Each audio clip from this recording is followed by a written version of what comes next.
Nora était le genre de fille que tout le monde admirait, une jeune femme vertueuse qui ne déçait jamais sa garde. Elle déçait le regard, vivait selon les principes de sa foi et restait fidèle à ses valeurs. Mais maintenant, assise dans sa chambre, le cœur brisé, les larmes coulent sur son visage tandis que ces mots résonnent dans sa tête. Je ne pense pas pouvoir aller voir ton père. Attendre ne sert à rien. Qu'est-il arrivé à Nora? Comment une fille qui n'a jamais faibli a-t-elle pu en arriver là? Voici son histoire, une histoire de murmures, de chagrin et de rédemption. Nora n'était pas une fille ordinaire. Dès son plus jeune âge, elle était connue pour sa modestie, sa foi inébranlable et ses limites bien définies. Lorsqu'elle est entrée à l'université, elle s'est fait une promesse: je ne m'engagerai jamais dans des conversations inutiles avec les hommes. Je resterai concentrée et je protégerai mon cœur. Et pendant un temps, elle a tenu parole. Elle évitait les distractions, privilégiait ses études et s'entourait d'amis qui partageaient ses valeurs. La vie était paisible jusqu'à ce qu'Omar entre dans sa vie. Tout a commencé par une simple notification sur Instagram, un message: « Salut ». Mais avant que Nora puisse répondre, le message a disparu. Étrange. Cela s'est reproduit encore et encore. Au début, Nora a pensé à une erreur. Ignorant la curiosité qui bouillonnait en elle, Nora se laissa aller à la tentation, semant la confusion là où régnait autrefois la clarté. Un jour, ayant besoin d'informations sur une fête universitaire, elle eut pour la première fois une raison de parler à Omar, celui-là même qui lui avait envoyé ces mystérieux messages. La conversation fut brève et polie, et s'arrêta là. Mais cet instant précis ouvrit une porte qu'elle s'était jurée de garder fermée. Dès lors, Nora et Omar commencèrent à discuter. Au début, il s'agissait de devoirs et de projets, mais ces conversations anodines se transformèrent rapidement en échanges quotidiens.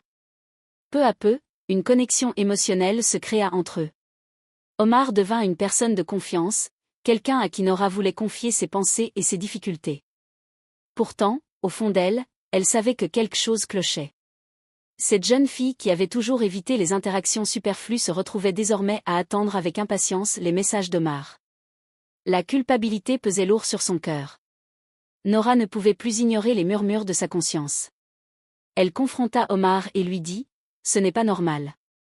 Si tu tiens vraiment à moi, viens en parler à mon père le moment venu. Arrêtons ça. » À son honneur, Omar accepta respectueusement. Nora crut son épreuve terminée, mais la tentation n'avait pas fini de la mettre à l'épreuve. Un jour, Omar reprit contact avec elle, mais cette fois, ces mots la blessèrent profondément. « Nora, je ne pense pas pouvoir aller voir ton père. Cela prend trop de temps et je crois qu'attendre ne sert à rien. » Nora se figea, le cœur brisé. Cette jeune fille qui avait toujours protégé ses émotions se retrouva soudain submergée par le chagrin. Elle se sentait trahie, perdue, complètement impuissante. Ses amis remarquèrent son changement. Un jour, une amie proche et sage lui demanda doucement: « Tout va bien ?» Et c'est alors que Nora s'effondra, les larmes ruisselant sur son visage. Son amie la consola avec sagesse: « Ne laisse pas ta tristesse te définir.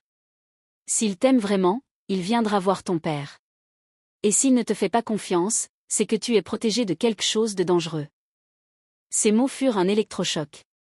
Nora comprit qu'elle avait le choix: rester prisonnière de ce tumulte émotionnel ou se reconstruire. Nora choisit la guérison. Elle se concentra sur sa foi, intensifia ses prières et passa du temps avec des amis bienveillants. Elle se rappela un sage proverbe: « On est influencé par les personnes qu'on fréquente. » Ses prières devinrent son refuge.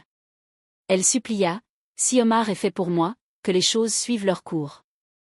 Tout s'est mis en place naturellement, mais s'il ne l'est pas, accorde-moi la paix et la force de surmonter sa douleur. » Nora est devenue plus forte, elle a appris l'importance de la patience, de la confiance et de la croyance en un plan plus grand. Son cœur a trouvé la paix en sachant que le bon chemin est toujours meilleur que ses propres désirs. L'histoire de Nora est une leçon pour nous tous, peu importe à quel point nous pensons nous être égarés. L'espoir est toujours proche. Si vous faites un pas vers la croissance, la vie vous rejoindra à mi-chemin. Si vous luttez contre une situation similaire, sachez que vous n'êtes pas seul. Transformez vos peurs en prières, protégez votre cœur, choisissez le bonheur à long terme plutôt que les émotions éphémères, car chaque sacrifice que vous faites pour les bonnes raisons sera récompensé d'une manière qui dépasse votre imagination. Et rappelez-vous que votre chemin n'est pas une question de perfection, mais de progrès et de sincérité. Nora a choisi le progrès plutôt que la perfection, et vous le pouvez aussi. Musique.